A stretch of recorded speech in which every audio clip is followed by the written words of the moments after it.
Uganda's embassy in Khartoum is seeking over 500 million shillings to compensate staff who lost their property when war broke out in Sudan. In 2023, war broke out in Sudan's capital Khartoum between the Sudanese armed forces led by General Abdel Fattah al-Burhan and the Rapid Support Forces. Uganda's ambassador to Sudan, Rashid Yahya Semudu, while appearing before Parliament's Committee on Foreign Affairs, says the money is needed to compensate 6 staff who lost their property when the war broke out. Semudu says there is a precedent to the compensation request, noting that the same has been done with other embassies like Tripoli in Libya. As my accounting officer has mentioned, the request was formally submitted to MOFA, and MOFA forwarded it to Public Service and Public Service to Auditor General. We are yet to get any response or approval. We tried to follow up to make sure that our request is made to be included in this new upcoming budget. President Yoweri Museveni has commended the unity portrayed by Muslims in the country, which has led to development amongst their community. Museveni has called for a symbiotic relationship between all religions and called on clerics to embrace one another and avoid extremist tendencies. He was speaking during the Iftar dinner hosted at State House. So, who was preaching sectarianism and why? We opposed it. So I'm very glad that our Muslims, the way you are introducing our people here, that the Ahmadiyya are here, the Shiites are here, the Sunnis are here, and now even your other groups, Tabligh and all that, you are all together. That's very good. That's the spirit of God in my view, and I congratulate you.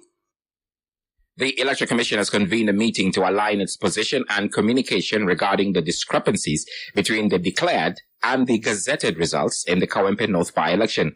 The development was confirmed by the Commission's spokesperson, Julius Muchinguzi, who confirmed the Commission was in discussions and would soon issue an official statement on the matter.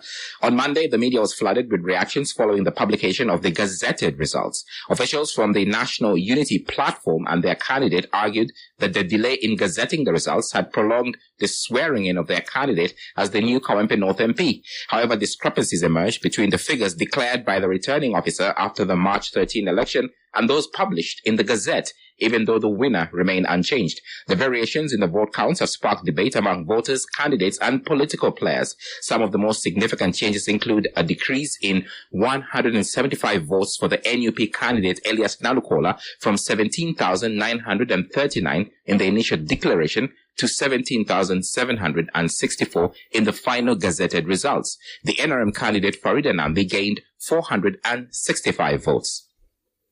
Health experts and researchers have called for the involvement of men if the country aims to end the deadly tuberculosis disease. Yesterday, Uganda joined the rest of the world in marking World Tuberculosis and Leprosy Day. According to the Ministry of Health, at least 24 persons die every day from TB, and the country registers at least 96,000 new TB cases each year.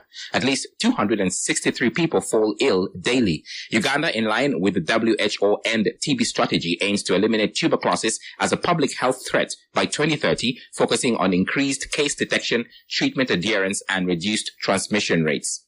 But researchers, experts, and health advocates say without the motivation of men to access TB services, this may not be achieved. What we found is that TB increased by over 50%, and most of this TB that we detected and notified was among men. So my recommendation to healthcare workers and to other policymakers is that let us improve screening among men in health facilities and in communities, because this is where the biggest gap is.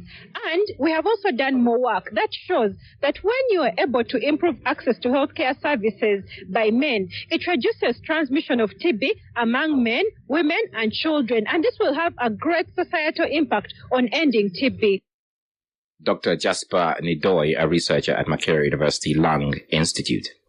In news from across the globe, Russia and Ukraine have agreed to a naval ceasefire in the Black Sea in separate deals with the U.S. After 3 days of peace talks in Saudi Arabia, Washington said all parties would continue working towards a durable and lasting peace, in statements announcing the agreements which would reopen an important trade route.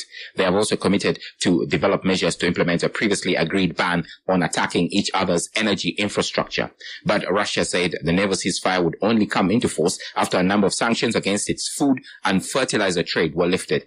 U.S. officials have been separately meeting negotiators from Moscow and Kiev in Riyadh with the aim of brokering a truce between the two sides.